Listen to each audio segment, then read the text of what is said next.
장로교회를 무엇을 믿는가를 공부하면서 들었던 것들을 좀 나눠보도록 하겠습니다. 그냥 적어와서 그냥 읽도록 할게요. 침례교회는 무엇을 믿는가 성경 공부를 신청하라고 했을 때 침례교회만이 특별한 것이 무엇이 있을까 참 궁금했습니다. 공부를 하면 할수록 침례교회만이 갖고 있는 성경적인 교회, 초대교회를 최대한 닮아가려는 교회라는 마음이 들었고 침례교회에 대한 신선한 매력이 느껴졌습니다. 침례교회는 철저히 개교회주의라는 점도 저에게는 새로웠습니다. 장로교회를 다녔을 때 노회의 지시를 따라야 하는 부분도 많이 있었고 심지어 재정적인 부분도 노회에 보고하고 노회에서 지정한 노회비를 내야 하는 부분들도 있었는데 침례교회는 다른 교회에 대해 전혀 터치할 수 없다는 것이었습니다. 또 하나는 만인 제사장직 평신도도 침례를 줄 수 있다는 말씀에 참 놀라웠습니다. 성경에는 만인 제사장직이라고는 하지만 현실로 단 한 번도 들어보지도 못했던 상상도 할 수 없었던 일이었습니다. 목사님이 안 계시고 전도사님이 사역하시는 교회에서는 다른 교회 목사님이 오셔서 세례식을 베풀었는데 그것은 목사님만이 고유 권한이라고 했던 일이 침례교회에서는 가능하다고 말씀하시는데 놀라움을 넘어 충격이었습니다. 저에게는. 두 번째는 침례교회는 유아 침례가 없고 믿음의 확신, 구원의 확신이 있는 사람에 한해서 침례를 한다는 것이었습니다. 장로교회에서는 여기에 동의는 하지만 교회 등록을 하고 6개월에서 1년이면 거의 세례를 받습니다.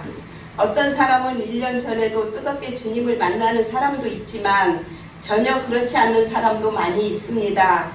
심지어 믿음이 전혀 없음에도 나는 세례를 받은 사람이야, 나는 구원을 받았어 라고 여기는 사람도 많이 있습니다. 침례받기 전 구원의 확신을 갖게 하는 것이 얼마나 중요한 일인지 다시 한번 생각하는 시간이었습니다. 유아 침례에 있어서 우리 자녀들도 자신의 믿음의 고백 없이 부모의 고백으로 유아 세례를 받은 것이 너무나 안타까운 마음이 들었습니다.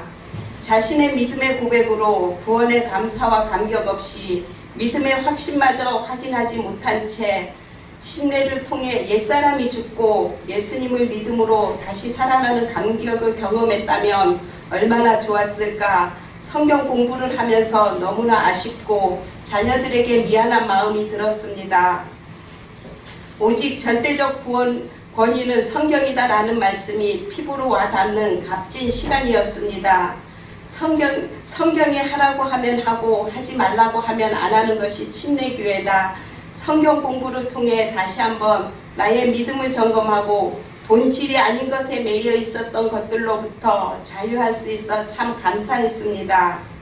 관행으로 여기고 행해졌던 것들이 참인지 아닌지도 모른 채 따라 했던 것들이 얼마나 무지했는지를 깨달으며 참된 진리의 말씀을 붙잡고 예수님을 닮아가는 삶을 다짐해 봅니다.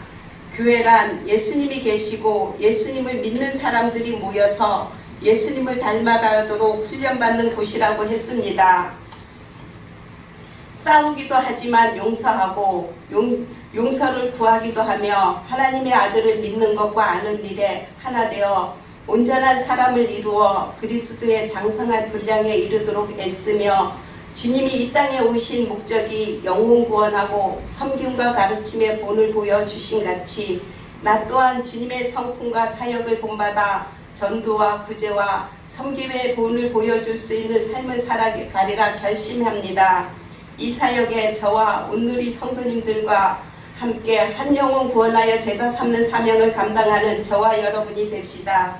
온누리 공동체 안에 함께 할 수 있게 하신 하나님께 감사와 영광을 올려드립니다. 감사합니다.